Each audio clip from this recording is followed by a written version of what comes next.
강의에서도 지난주 강의에 이어 산소화 요구 대상자에게 간호 과정을 적용해 보도록 하겠습니다. 학습 목표 한번 살펴볼까요? 이 강의를 듣고 난 뒤 여러분들은 산소화 요구와 관련된 간호 진단을 나열할 수 있고 변화된 산소화 요구를 포함한 대상자 간호 계획을 설정할 수 있으며 1차 간호, 급성기, 회복기 및 지속적 간호 환경에서 산소화를 증진시키는 간호 중재를 규명할 수 있어야 합니다.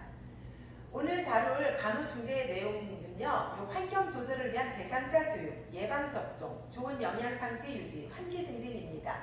나머지 내용은 이어지는 영상에서 계속해서 다루도록 하겠습니다. 자, 먼저 산소화 요구 대상자에게 어떤 간호 진단을 내릴 수 있는지 한번 살펴보도록 합시다. 산소화 요구 대상자에게 내릴 수 있는 간호 진단은 아주 많이 있는데요. 우리 교재에서는 지금 제가 화면에 보여드린 요 내용 정도를 소개를 해놨습니다. 몇 가지만 좀 예를 들어볼까요? 제일 먼저 이제 제시된 비효율적 호흡 양상, 이런 진단은 이런 경우에 내릴 수 있어요. 여러분들 아까 좀 전에 복습하는 그 시간에 그 과소환기와 과다환기 설명을 했었잖아요. 만약에 대상자가 숨을 흉곽수술을 했어요. 그럼 숨을 어떻게 쉬겠습니까? 통증 때문에 숨을 과소환기를 할 거예요. 얕은 숨을 쉴 거거든요. 그럴 때 우리가 비효율적 호흡 양상, 이런 간호 진단을 내릴 수 있어요. 혹은 대상자가 지금 이제 상태가 심각해져서 중환자실에 입원을 해 있어요. 그러면 이제 의사가 ABGA 이런 이제 검사를 계속 하겠죠. 근데 ABGA 검사를 했더니 PaO2, PCO2 이런 수치들이 다 엉망이고 완전 전해질 불균형에 빠졌고 이런 상태다. 그러면 우리가 그럴 때는 가스 교환 장애, 이런 간호 진단을 내릴 수 있습니다. 그리고 여러분들 왜 지난 영상에서도 우심부전, 좌심부전 그 대상자들 그림 보여주면서 이 호흡기계하고 관련해서 설명을 드렸었는데요. 이 심장질환자들은 이제 청색증도 심하고 또 저산소혈증 심해서 어떻다 그랬습니까? 달리기, 걷기 이런 활동할 때 굉장히 숨차고 힘들거든요. 그럴 때 우리가 활동 지속성 장애라는 간호 진단을 내릴 수 있어요. 그리고 환자가 근무력증 같은 게 걸렸다. 그러면 여러분 호흡 근육이 마비되면 숨을 쉴 수가 없습니다. 그럼 인공호흡기를 달아야 하는데 그럴 경우에 우리가 자발적으로 환자가 숨을 쉴 수 없기 때문에 자발적 환기장애라는 간호 진단을 내릴 수 있어요. 그 다음에 불안, 피로, 두려움, 무기력, 수면 양상 장애, 사회적 고립 이런 것들은 너무 자세하게 설명드리지 않아도 여러분들 쉽게 이해하실 것 같아서 넘어가도록 하겠습니다. 자, 그러면 산소화 요구 대상자에게 우리가 이제 간호 진단들을 이제 어떤 걸 내릴 수 있는지 살펴봤는데요. 그러면 이제 어떤 목표를 설정해야 될까요? 한번 간호 계획 단계를 한번 살펴보도록 합시다. 자, 여러분들이 이제 간호 계획 단계에서는 이제 몇 가지 해야 되는 것들이 있는데요. 먼저 진단의 우선순위를 정하셔야 되고요. 현실적인 간호 목표를 설정해야 되고, 그리고 대상자에게 기대되는 결과를 진술해야 하고, 그리고 그 목표와 기대되는 결과를 달성할 수 있도록 구체적인 간호 중재를 계획해야 하는 게 간호 계획 단계에서 간호사가 해야 할 일입니다.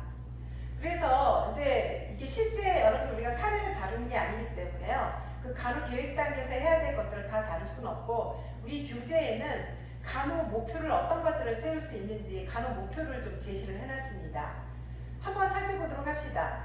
기도 개방성을 유지한다. 이건 어떤 대상자인 경우에 이런 목표를 세울 수 있을까요? 여러분 이제 어떤 호흡기계 질환 대상자가 있는데 객담이 너무 많다고 생각을 해봅시다. 가래가 많다는 얘기죠. 그러면 가래가 많다는 얘기는 기도의 청결성을 유지할 수 없고 결국 기도 개방성 유지가 안 되는 거죠. 그럴 때 기도 개방성을 유지한다라는 간호 목표를 설정할 수 있습니다. 그죠? 그리고 좀 전에 그 간호진단 예에서 그 과소환기를 할 경우에는 이제 어떤 간호진단 내린다고 했었죠? 잠시 기억하시나요? 비효율적 호흡 양상이라는 간호진단 내린다고 했는데 그럴 경우에 우리 내릴 수 있는 간호 목표는 폐렴 환기와 산소화를 유지하거나 개선한다. 이런 간호 목표 내릴 수 있는 거예요. 그렇죠? 그리고 또 활동 지속성 장애 이런 진단 내렸다고 했을 때 그럴 때 내릴 수 있는 간호 목표는 신체 활동 참여 능력을 개선한다. 이런 거 내릴 수 있겠죠. 그죠? 그리고 이제 피부나 조직 손상, 실시, 사년기 불균형, 절망감, 사회적 격려 같은 산소화 문제와 관련된 위험 요소를 예방한다. 이런 것들은 이제 여러분들이 나중에 이제 실제 사례를 연구를 할 때 자기 대상자한테 그 해당되는 항목 한두 가지만 빼가지고 이제 이렇게 목표를 설정하시면 되겠습니다. 자, 이제 산소화 요구 대상자에게 우리가 어떤 간호중재를 수행할 수 있는지 그 세부적인 내용들을 한번 살펴보도록 하겠습니다. 여러분 교재에는 이 7가지 항목으로 그 산소화 요구 대상자의 간호중재를 분류를 해놨습니다. 이 각각의 항목을 한번 하나씩 살펴보도록 하겠습니다. 제일 먼저 우리가 다룰 내용은 환경 조절을 위한 대상자 교육입니다. 뭐 어떤 내용일까요? 자, 여러분들 이제 기억하실 게 우리가 그 1주차 강의에서 산소화에 영향을 미치는 요인, 그 팩터에 대한 공부를 했었습니다. 그때 이제 기억나시는지 모르겠는데 환경적 요인에 대한 이야기도 다루고 그랬었죠. 그래서 우리나라에 요즘 뭐 탄광 같은 게 많이 없어지긴 했지만 그런 탄광촌 같은 데서 일하시는 분들은 이제 성면, 뭐 그런 어떤 분진 이런 것 때문에 폐질환에 결국은 걸리게 된다 이런 얘기 했었죠. 이제 그런 거하고 관련해서 산소화 문제 대상자의 어떤 위험인자 노출에 대한 예방을 최소화하셔야 됩니다. 그래서 대상자가 이제 입원하거나 이제 그런 문진을 할 때 여러분들이 이 대상자가 처해 있는 주위 환경은 어떤지 그런 내용들을 사정하고 혹시 또 조정 가능한지 그런 것들을 이제 살펴보셔야 되는 겁니다. 그런데 우리가 사실 아무리 건강하게 살고는 싶지만 그렇다고 해서 우리가 직업을 포기할 수는 없는 거잖아요. 아무리 이제 위험 환경에서 일한다고 해도 그게 생존의 문제가 다를 경우 그럴 경우에는 최대한 그 위험인자의 노출을 줄이기 위해서 그러니까 위험인자 노출을 최소화한다는 얘기겠죠. 여러 가지 이제 그 사람들한테 이제 자기를 이제 방어할 수 있는 그런 부분들을 교육을 시켜야 되겠죠. 그래서 뭐 마스크를 착용하고 뭐 일을 하게 한다든지 필요하다면 공기청정기를 사용하게 한다든지 특히 그리고 이제 그 담배 피는 분들 금연을 유도한다든지 그리고 또 이런 경우도 있죠. 담배를 안 피지만 주변에 있는 사람들이 너무 담배를 많이 피므로 인해서 간접 흡연을 하는 경우가 많은데 그럴 때 어떻게 이제 간접 흡연을 최소화할 건지 이런 것들에 대한 이제 교육 내용이 굉장히 중요합니다. 사실은 예방보다 가장 좋은 치료는 없다고 생각이 드니까요. 다음은 예방접종인데요. 며칠 전부터 날이 제법 선선해졌습니다.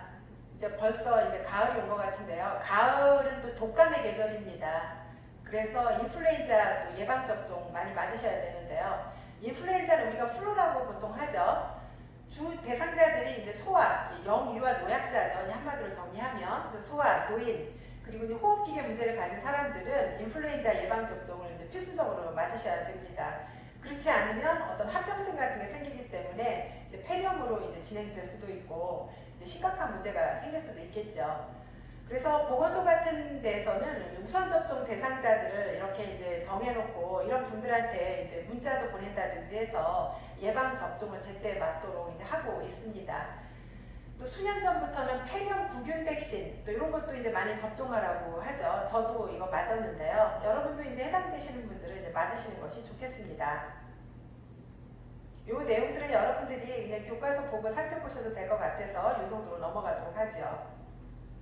그래서 보건소에서 또 이런 포스터 같은 것도 만들어서 많이 대회 홍보도 하고 그렇게 하고 있는 걸로 알고 있습니다. 자, 다음은 이제 좋은 영양 상태 유지에 관한 겁니다. 우리가 뭐 산소화 문제뿐만이 아니라 이제 임상에서 이제 어떤 질환에 걸린 대상자든지 잘 먹어야 되겠죠. 그래야 잘 회복도 되니까요. 특히 호흡곤란 대상자들은 식사에 어려움을 겪는 분들이 많습니다. 한번 생각을 해보세요. 숨쉬기가 힘든데 밥을 잘 먹고 그러기 쉽지 않겠죠. 게다가 또 호흡곤란에다가 또 연화곤란 문제까지 생긴다. 그러면 아주 대상자들 고통스러워합니다. 그래서 그런 부분 살펴보셔야 되고요. 그래서 항상 그 대상자들이 적절한 영양 섭취를 충분히 하고 있는지 여러분들이 이제 대상자의 식단 하루 3끼에 먹는 것들을 조사를 해서 확인해 보셔야 되겠죠. 그럼 대상자의 영양 상태 사정은 어떻게 해야 될까요? 뭐 당장 신장, 체중, 뭐 삼박둘레 이거는 이제 우리가 영양 파트에서 다시 또 이제 강의를 해드릴 건데 이런 것도 살펴봐야 되겠지만 또 진단 검사로 피 검사 같은 걸 통해서 이 사람의 영양 상태 수준을 또 알 수도 있습니다. 그래서 이런 그 자료들을 가지고 이제 도와줘야 된다라는 거. 그리고 이제 식사를 할 때 특히 호흡곤란이 있어서 식사에 어려움이 있다. 그럴 때는 한 번에 많이 드시게 하지 말고 조금씩 소량씩 여러 번 나눠서, 그러니까 하루에 꼭 3끼가 중요한 게 아니라 5끼나 6끼 정도 나눠서 식사를 하게 하셔도 됩니다. 대상자가 만약에 호흡기 관련된 어떤 치료, 운동을 했다. 그럴 경우에는 바로 운동 직후에 식사를 하게 하기보다는 1시간이나 2시간 정도 이제 휴식을 취한 다음에 식사를 하시도록 하는 게 좋겠죠. 왜냐하면 이런 호흡기 치료나 운동 자체가 이제 산소 소모도 많고 굉장히 대상자가 에너지를 많이 썼단 말이에요. 근데 여러분들 식사라는 것 자체가 우리가 이제 특이동적 작용이라고 해서 밥을 먹으면 그 상황에서 또 굉장히 에너지 소모가 많이 됩니다. 그래서 그런 것들을 또 고려를 하셔야 합니다.